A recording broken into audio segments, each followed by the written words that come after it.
we're going to Fort Worth, where locals will tell you Fort Worth is where the West begins and Dallas is where the East peters out. Nothing like a good rivalry between towns. Yesterday we were in unexpected Dallas. Today we're headed into very Western flavored Fort Worth. I'm so excited to share that with you.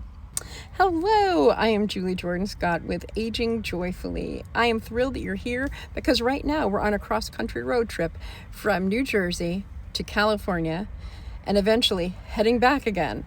We are exploring new places, kind of quirky places sometimes, or different aspects of places. And we are definitely showing that once you're in the empty nest phase, retirement phase, getting over 50, 60 or so, you can still have a vibrant life full of adventure, full of growth, full of the unexpected in all the best ways.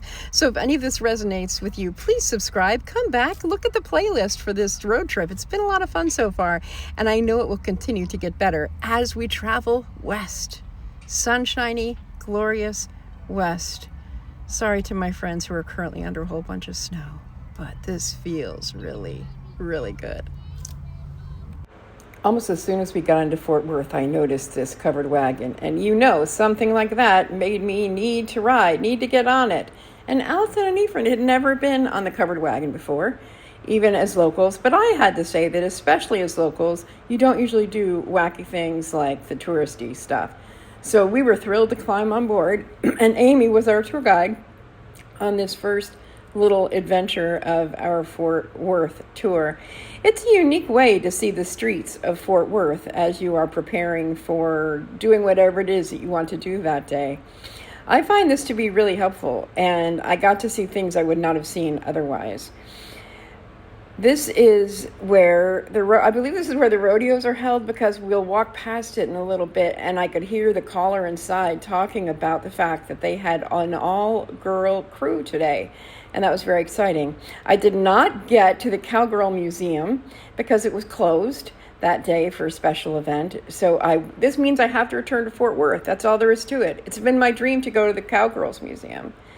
Okay, anybody want to climb on that Longhorn right there? You can do so for $11. It seems to be a lot of fun, but I wasn't willing to try it. I'm kind of a chicken. Maybe I should dare myself for next time. Considering some of the weird and wacky things I do, you would think I would really want to jump on that Longhorn. This hotel has rooms for $3,000 a night.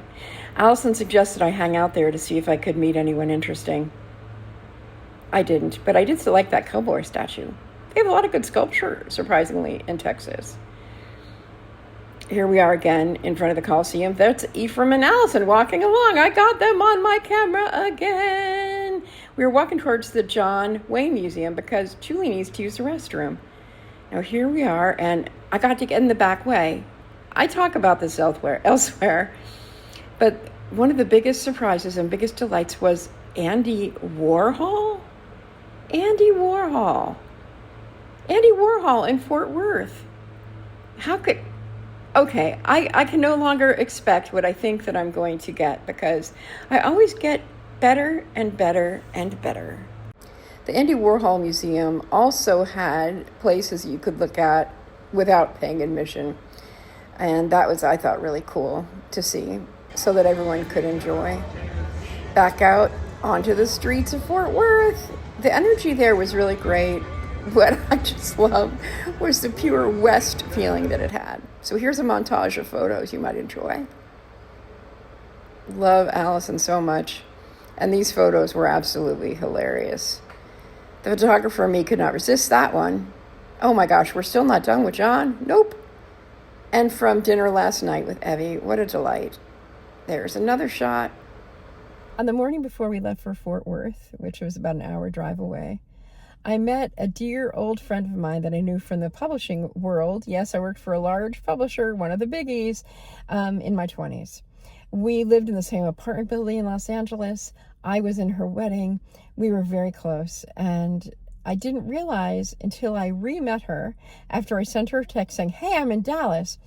And she said, "Let's get together for breakfast." And we did. And she kept saying, "I am so grateful you reached out to me. I am so grateful you reached out to me." Because how many times do you tell somebody, "Well, when I'm in your town, I'll reach out"? I learned that to live a full and vibrant life, for God's sakes, follow through on those things you say that you want to do and that your heart is telling you to do, especially if there are things in that relationship that feel undone. And there were several things in my relationship with Leah that felt undone. And I could have died without them getting undone. But the fact that we got together for 2 or so, more like 3 hours at a restaurant right near Allison's house, definitely a highlight, and one that I will remember forever. Allison asked me later, she said, "Do you regret that you missed those 35 years together?" And my answer was no.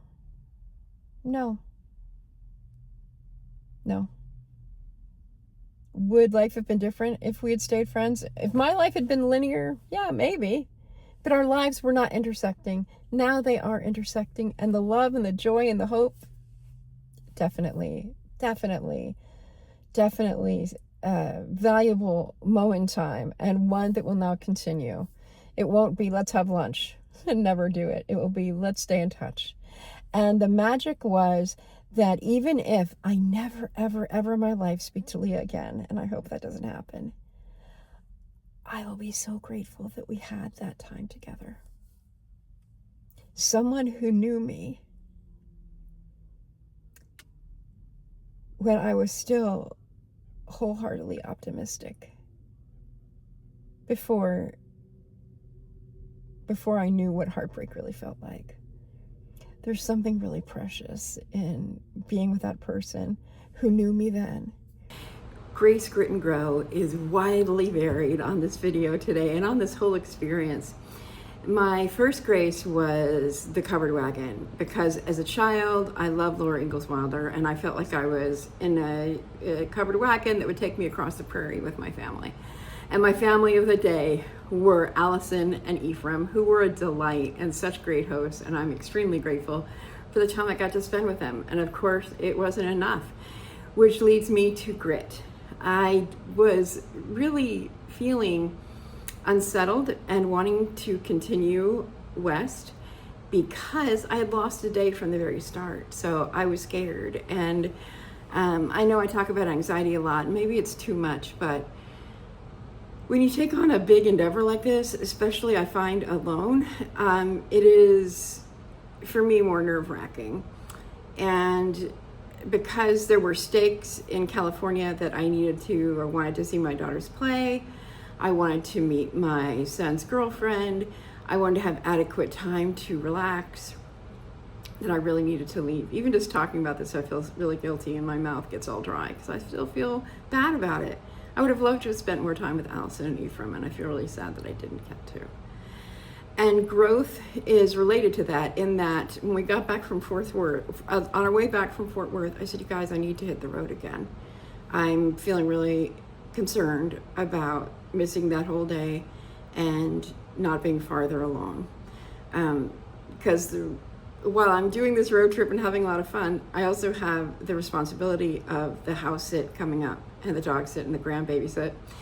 So it's interesting to see, or it'll be interesting to compare when I go back across the country, if I'll have the same level of, what are other words for anxiety, nervousness, etc. It's such a strange contrast because I'm super excited everywhere I go, and I am working on letting go of what's coming next. Letting go of what's coming next and trusting the process as we go forward. So yes, the adventure continues. It's going to be fantastic because this is Julie from the future talking. So I'm really excited about what's to come.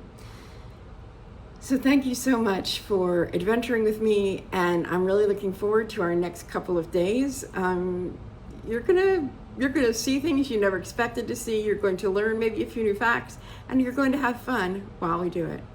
So thank you, as always, for being in the passenger seat with me.